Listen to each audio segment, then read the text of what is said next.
সকল annual exam তোমালোকৰ চলি আছে এইখন ক্লাছ 9 ৰ সোশিয়াল সায়েন্সৰ এখন ইম্পৰ্টেন্ট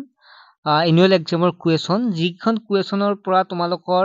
বাকি ডিস্ট্ৰিক্ট বিলাকৰ কাৰণে যিবিলাকৰ পৰীক্ষা হোৱা নাই তেওঁলোকৰ আহিব সম্ভাৱনা থকা কুৱেশ্যন পেপাৰখনে মই আলোচনা কৰো ছাত্ৰ-ছাত্ৰীসকল এইখন কুৱেশ্যন পেপাৰ অহাৰ চান্স আছে আৰু এইখন তোমালোকে সকলো ডিস্ট্ৰিক্টৰ কাৰণে চাবা লাষ্টলৈকে চাবা কাৰণ এনেকুৱা প্ৰশ্ন তোমালোকে পৰীক্ষাত পাবা ষ্টেণ্ডাৰ্ড ধুনিয়া ষ্টেণ্ডাৰ্ড হয় এখন কুৱেশ্যন পেপাৰ সকলো ডিস্ট্ৰিক্টৰ কাৰণে সুবিধা হ'ব আৰু ছাত্ৰ-ছাত্ৰীসকল এটা ভাল খবৰ এটা গুৰুত্বপূৰ্ণ খবৰ দিব বিচাৰো যিসকল ছাত্ৰ-ছাত্ৰীয়ে নাজানে ছাত্ৰ-ছাত্ৰীসকল মাত্ৰ 99 টকাত তোমালোকৰ অনলাইন টিউচন পঢ়োৱা হ'ব কেৱল এছআই এডুকেশ্যন তোমালোক ক্লাছ 10 পাবা বহু ছাত্ৰ-ছাত্ৰীয়ে কি হয় যে অভিভাৱকে 2-3 মাহ টিউচন দিয়াৰ পিছত পইচাৰে দিব নোৱাৰা হয় বা কিবা কৰি কষ্ট কৰি হলেও টিউচন দিব চেষ্টা কৰে যাতে ষ্টুডেন্টৰ ভাল হয় কিন্তু ছাত্ৰ-ছাত্ৰীসকল সেই সুবিধাখিনি যি তোমালোকে মাত্ৰ 99 টকাতে ল'ব পাৰা সেই সুবিধাখিনি তোমালোকে এমাহৰ টিউচন বা 12 দিনৰ টিউচন যদি তোমালোকে বছৰটো ল'ব পাৰা তেতিয়া হলে তো একেবাৰে সুবিধা হয় নে নহয় গতিকে সেই কাৰণে তোমালোকৰ বাবে টিউচন লৈ অহা হৈছে সম্পূৰ্ণ ক্লাছ কৰা হ'ব কনসেপ্ট ক্লিয়াৰ কৰা হ'ব তোমালোক কোৰ্স ক্লিয়াৰ কৰা হ'ব ম্যাথ সায়েন্স সোশিয়াল সায়েন্স আৰু ইংলিশ ছাত্ৰ-ছাত্ৰীসকল দেৰি নকৰিবা যেটো হোৱাটসএপ নম্বৰ দেখা পাইছে এই নম্বৰতে এসএমএস কৰি তোমালোকে জয়েন হৈ লোৱা মই আকৌ কৈছো মাত্ৰ 99 টকা গতে কোনোবাই যে বছৰৰ কাৰণে ল'ব পাৰে 999 টকা বছৰৰ কাৰণে ল'লে তোমালোকে 2 মাহৰ কাৰণে ফ্ৰী হয় গতে ছাত্ৰ-ছাত্ৰীসকল হোৱাটসএপ নম্বৰটো যেটো আছে এই নম্বৰটো এসএমএস কৰা আৰু সোনকালে জয়েন হোৱা বহু ছাত্ৰ-ছাত্ৰী জয়েন হ'ল যেহেতু আমি তোমালোকে এনুৱেল পৰীক্ষাৰ পিছতে ক্লাছ ষ্টাৰ্ট কৰিম কাৰণ তোমালোকে ক্লাছ 10 ত যেহেতু গতে সোনকালে জয়েন হৈ তোমালোকে ক্লাছ 10 অৰ্থাৎ মেট্ৰিকৰ কাৰণে প্ৰস্তুত হৈ লোৱা এতিয়া আমি প্ৰশ্নকাকতখন আহি আলোচনা কৰিম ফুল মাৰ্কস তোমালোকে গম পাইছা 100 তাৰে ভিতৰত 90 ইন্টাৰনেল এসেসমেন্ট থাকে 10 নম্বৰ প্ৰ্যাকটিক্যাল বা 90 হেৰি থাকে ৰিটেন থাকে লিখিব লাগে আৰু 10 নম্বৰ ইন্টাৰনেল এসেসমেন্ট থাকে প্ৰথম প্ৰশ্নটো আছে তলৰ প্ৰশ্নসমূহৰ পৰা শুদ্ধ বিকল্পটো বাছি উলিওৱা এতিয়া ছাত্ৰ-ছাত্ৰীসকল তোমালোকে কোৱেশ্যন এনসাৰখিনি মই কৰি নিদিও তোমালোকে কিমানখিনি পাৰিলা নিজে ট্ৰাই কৰিবা আৰু লগতে তোমালোকে যেতিয়া কিতাপখন চাবা উত্তৰটো বিচাৰতে তেতিয়া মনত ৰৈ যাব আৰু এটাৰ লগত আন এটা উত্তৰ তোমালোকে পালে বেছি সুবিধা হ'ব গতিকে অলপমান চেষ্টা কৰা কিতাপখন উলিয়াই এনসাৰখিনি বিচাৰিবলৈকে প্ৰথম প্ৰশ্নটো হৈছে তল কোনটো অৰ্থনৈতিক কল্যাণকামী অৰ্থনীতিৰ লগত জড়িত নহয় ইয়াত এনসাৰ যেটো হ'ব হেতু শুদ্ধ চাবা 2011 চনৰ লোকপ্ৰিয় অনুসৰি তল কোনটো উক্তি সত্য তাৰ পিছত নেক্সট হল এনেকুৱা প্ৰশ্ন মেট্ৰিকত আহে দেই এবাৰ কিন্তু বহু ছাত্ৰ-ছাত্ৰীয়ে মেট্ৰিকত সোশিয়াল সায়েন্সৰ প্ৰশ্নখনে টান পোৱা বুলি কৈছে সো সেই কাৰণে তোমালোকে গুৰুত্ব দি যাবা এতিয়াৰ পৰা হা নেক্সট মই 3 নম্বৰ প্ৰশ্নটো লাইছো বিশ্বৰ আটাইতকৈ সৰু দেশ ভেটিকান সিটি 2024 বৰ্ষৰ ৰাষ্ট্ৰীয় আয় আছিল 8000 কিমান হ'ব এটো একক দশক শতক হাজাৰ উজুত লাখ নিযুত 8 নিযুত ডলাৰ আৰু দেশখনৰ মুঠ জনসংখ্যা হ'ল 32 নিযুত কোটি হ'ব চাগে 32 লাখ কোটি হ'ব ইয়াৰ জনমূৰি আয় কিমান হ'ব তোমালোকে চাবা ভালদৰে পঢ়িলে পাৰিবাই তোমালোকে নিজকে মহাৰাণী ভিক্টোৰিয়াৰ প্ৰতিনিধি বুলি কোনে ঘোষণা কৰিছিল ইয়াত চাবা সেইকাৰণে ক্লাছটো জয়েন হৈ লবা তেতিয়া হলে এইবিলাক সকলো পঢ়োৱা হ'ব সমাজ বিজ্ঞান পৰ্যন্ত তলৰ দিয়া তথ্যসমূহ সঠিকভাৱে মিলোৱা নেক্সট হৈছে ইয়াত তোমালোকে দেখা পাইছা 6 নম্বৰটো হৈছে পাশ্চাৰ প্ৰশান্ত মহাসাগৰীয় উপকূল অঞ্চল ঘূৰ্ণীবতাহৰ নামটো হ'ল ইয়াত কোনটো হ'ব লিখিবা 7 নম্বৰটো হৈছে উক্তি দিয়া আছে আঞ্চলিক দলৰ জন্মই ভাৰতবৰ্ষৰ গণতন্ত্ৰৰ ভেটি অধিক সবল কৰিছে কাৰণ আছে ৰিজন যেটো আছে ই দেশৰ ৰাজনীতিৰ তৃণমূল পৰ্যায়ৰ জনগণৰ অংশগ্ৰহণ অধিক সক্ৰিয় কৰি তুলিলে ইয়াত তোমালোকক দিছে এ সত্য বি সত্য তেনেকুৱাকে দিয়া আছে তোমালোকে চাই লোৱা নেক্সট হল 8 নম্বৰটো দিয়া আছে তলৰ আয়োগসমূহ উদ্ধগমত খজোৱা ইয়াত দিছে লি আয়োগ royal commission on public service Banga ৰাজহ আয়োগ পাব্লিক সাৰ্ভিস কমিশন নেক্সট হৈছে 9 নম্বৰ মাজুলী জিলাখন কোন তাৰিখে উদ্বোধন কৰা হয় তাৰ পিছত 8 নম্বৰ পিছত আমি 9 নম্বৰ পালো তাৰ পিছত 10 নম্বৰটো চাবা তলৰ ছবিখন উল্লেখ কৰা জন্তুবিধ কোন ৰাষ্ট্ৰীয় অভয়াৰণ্যত পোৱা যায় এটো কি হয় জন্তু বুলি কোন এটো বনৰীয়া হোৰা হয় না জানাই তোমালোকে ভাৰতৰ মৰুভূমি অঞ্চলত বছৰি গড় বৰষুণ কিমান পৰিমাণৰ হয় আকৌ নেক্সট দি আছে বিবৃতি আৰু কাৰণ দিয়া আছে বিবৃতি দিয়া আছে এক্সপিয়াৰৰ বায়ুৰ তৰপ অতি পাতল কাৰণ এই স্তৰত হাইড্ৰজেন আৰু হিলিয়াম গেছৰ প্ৰাধান্য অতি কম তাৰপিছত নেক্সট দিয়া আছে 12 নম্বৰটো গম পালা শুদ্ধ কোনটো লিখিবা তোমালোকে 13 নম্বৰটো নেক্সট দিয়া আছে 1861 খ্ৰীষ্টাব্দত ভাৰতীয় পৰিষদ আইনৰ স্মৰণীয় হোৱাৰ কাৰণ হ'ল তাৰপিছত 14 নম্বৰ দি আছে লেটেৰাইট বা কংকৰ মৃত্তিকাৰ বিষয়ে তলত উক্তিসমূহ সত্যতা নিৰূপণ কৰা ইয়াত দিয়া আছে তোমালোকে চোৱা নেক্সট হৈছে 14 পিছত 15 নম্বৰ প্ৰশ্নটো হৈছে লুক এট দ্য পিকচাৰ চিত্ৰত চোৱাৰ যুদ্ধখন চিনাক্ত কৰা কোনখন যুদ্ধৰ কথা কোৱা হৈছে ইয়াত ভাৰতবৰ্ষৰ জনসংখ্যা ঘনত্ব বেছি আৰু কম ৰাজ্য দুখনৰ ক্ৰমান্বয়ে হ'ল ইয়াত কি হ'ব তোমালোকে লিখা প্ৰশ্নখন কিন্তু অলপ মই চোৱাত হাৰ্ড হৈছে ষ্টুডেণ্টৰ কাৰণে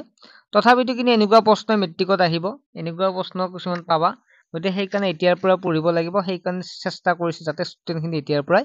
অলপ ষ্টেটমেণ্ট ৱাইজ প্ৰশ্নবিলাক কৰিব পাৰে ইয়াৰ ডাং শব্দটো ব্যৱহাৰ কৰা হয় কি চৰকাৰে বেষ্ট মিনিষ্টাৰ মডেল বুলি জনা যায় চাৰিঙীয়া ফুকন খিতাপ কাক দিয়া হৈছিল নেক্সট হ'ল ইয়াত দিয়া আছে প্ৰিন্সিপল অফ ইকনমিক্স নামৰ গ্ৰন্থখনৰ লেখক আছিল তলৰ কোনখন আইনে ব্ৰিটিছ চৰকাৰক পোনপটীয়াকৈ ভাৰতক শাসন কৰাৰ ক্ষমতা প্ৰদান কৰিছিল অসমত মৌচুমী ঋতু কোন সময়ত বিৰাজ কৰে 30 নম্বৰ দি আছে জনস্বাৰ্থৰ বিপৰীতে শাসকৰ স্বাৰ্থৰ বাবে চলা শাসনক কি বোলে ইয়াত তলৰ কোনটো বিকল্পত ব্ৰিটিছ শাসনাধীন ভাৰতত ঘটা ঘটনাবোৰ সঠিক ক্ৰমত সজোৱা ইয়াত দিয়া আছে ভাস্কৰ দা গামাৰ ভাৰত প্ৰদাপন এলাহাবাদৰ চুক্তি উইলিয়াম হকিন্সৰ আগ্ৰাত পদাৰ্পণ কোম্পানীৰ মুদ্ৰাৰ প্ৰতি পৰা মোগলক সম্ৰাট নাম আঁতৰোৱা তোমালোকে এইখন প্ৰশ্ন পাৰিব লাগিলে তোমালোকে কনসেপ্ট ওয়াইজ পঢ়িব লাগিব অৰ্থাৎ এমসিকিউ পঢ়ি পেলাই তোমালোকে এইবিলাক এনসাৰ কৰিব নোৱাৰিবা ঠিক আছে অকল এমসিকিউ পঢ়ি নেক্সট হ'ল সংসদীয় পদ্ধতিত চৰকাৰৰ বিষয়ে তলত দিয়া উক্তিটো সমূহৰ সত্যতা নিৰূপণ কৰা নেক্সট হ'ল 33 নম্বৰ ধৰা হ'ল এজন ব্যক্তিৰ এখন নিৰ্দিষ্ট গাড়ী ক্ৰয় কৰিবলৈ ইচ্ছা আছে আৰু সেই নিৰ্দিষ্ট গাড়ীখন ক্ৰয় কৰিবলৈ তেওঁৰ পৰ্যাপ্ত ধন আছে অৰ্থনীতি বিজ্ঞানৰ ভাষাত ইয়াক কি বুলি কোৱা হয় নেক্সট হৈছে আমি 36 নম্বৰ প্ৰশ্ন ওপৰৰ চিত্ৰত থকা তলৰ কোনটো বিদ্ৰোহৰ লগত জড়িত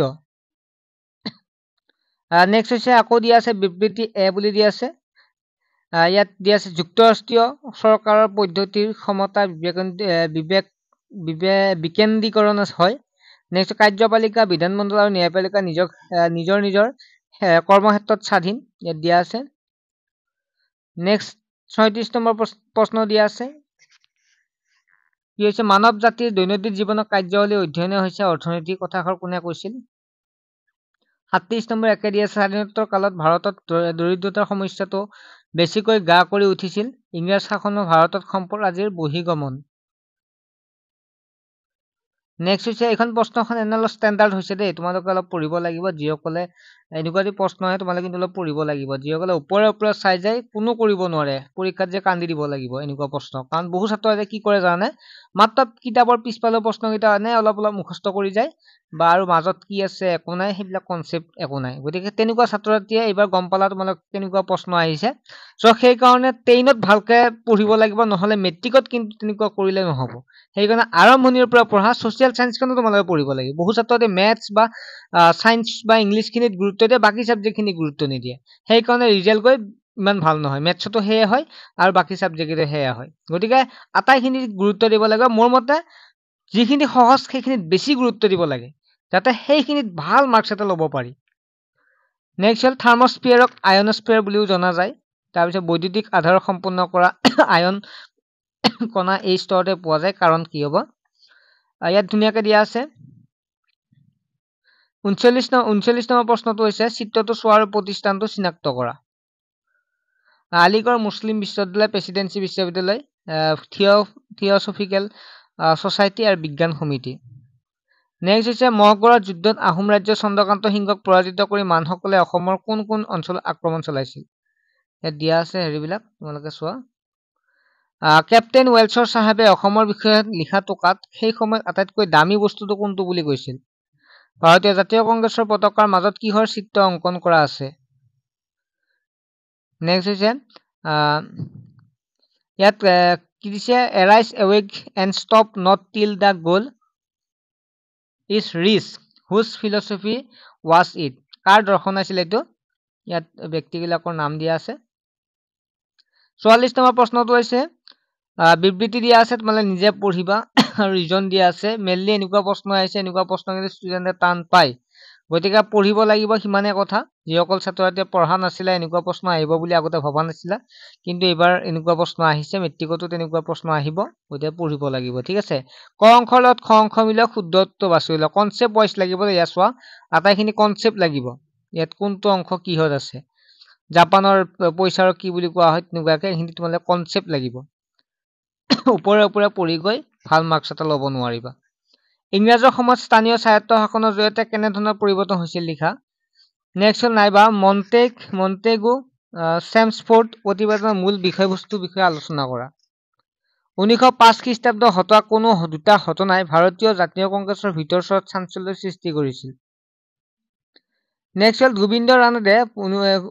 ৰানাডে প্ৰতিষ্ঠা কৰা দুটা বিখ্যাত অনুষ্ঠানৰ নাম লিখা এই অনুষ্ঠান দুটাৰ প্ৰধান উদ্দেশ্য কি লিখা কি আছিল নেক্সট হল 49 চনৰ অসমত হোৱা প্ৰথম লানি ব্ৰিটিছ বিৰোধী বিদ্ৰোহৰ কাৰণ তিনিটা লিখা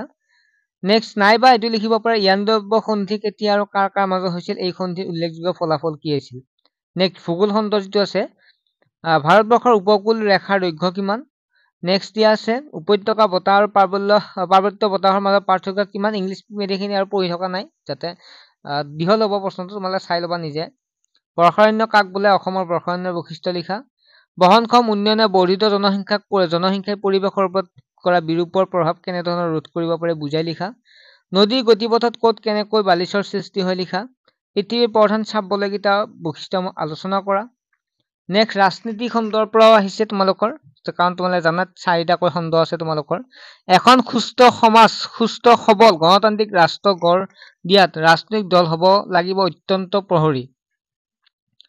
কথাবোৰৰ তাৎপৰ্য ব্যাখ্যা কৰা ইকনমিক্স খণ্ডৰ পৰা আহিছিল ব্যষ্টিবাদী অৰ্থনীতি আৰু সমষ্টিবাদী অৰ্থনীতিৰ মাজত পাৰ্থক্য লিখা লায়নেল ৰবিনছনৰ অৰ্থনৈতিক সংজ্ঞাত গুৰুত্ব লাভ কৰা মৌলিক ধাৰণাসমূহৰ বিষয়ে লিখা মুদ্ৰাস্ফীতি অৰ্থনীতিক কেনেদৰে প্ৰভাৱ পেলাই আলোচনা কৰা নাইবা বহনক্ষম সংজ্ঞাটো কি ইয়াক কোনখন আয়োগে কেতিয়া আগবঢ়াইছিল ধুনিয়াকে তোমালোকে লিখিব লাগিব ছাত্ৰছাত্ৰীসকল নিশ্চয় গম পালা তোমালোকৰ কুৱেশ্যন পেপাৰখন মই নিজে কৈছো এখন কুৱেশ্যন পেপাৰ ষ্টেণ্ডাৰ্ড হৈছে বা তোমালোকে পঢ়িব লাগিব তেতিয়াহে কৰিব পাৰিবা এনেকুৱা প্ৰশ্নই পৰীক্ষাত থাকিব সেই কাৰণে আমাৰ ক্লাছত জয়েন হোৱা সমাজ বিজ্ঞানত ধুনিয়াকে পঢ়োৱা হ'ব বেছি পইচা নহয় তেনেকুৱা বহু পইচা তোমালোকে গৈছে গতিকে মই এডভাৰটাইজ এটো কাৰণে মাৰিব লগা হয় কাৰণ পেমেন্ট কম কৈ লোৱাৰ কাৰণে দুই এজন ষ্টুডেন্ট বেছি হলে মোৰ মিলে নহলে কাৰণ ইমান কম পইচাত পঢ়াব অসুবিধা হয় গতিকে সেই কাৰণে এডভাৰটাইজ মাৰিব লগা হৈছে কোনো ছাত্ৰছাত্ৰীয়ে বেয়া নাপায় এডভাৰটাইজটো কৰাৰ কাৰণে যদি কাৰোবাৰ ইচ্ছা আছে ল'ব পাৰে যদি ইচ্ছা নাই তেতিয়াহ'লে নললেও কোনো প্ৰব্লেম নহব তোমালোকে নিজে পঢ়িলে হ'ল বাই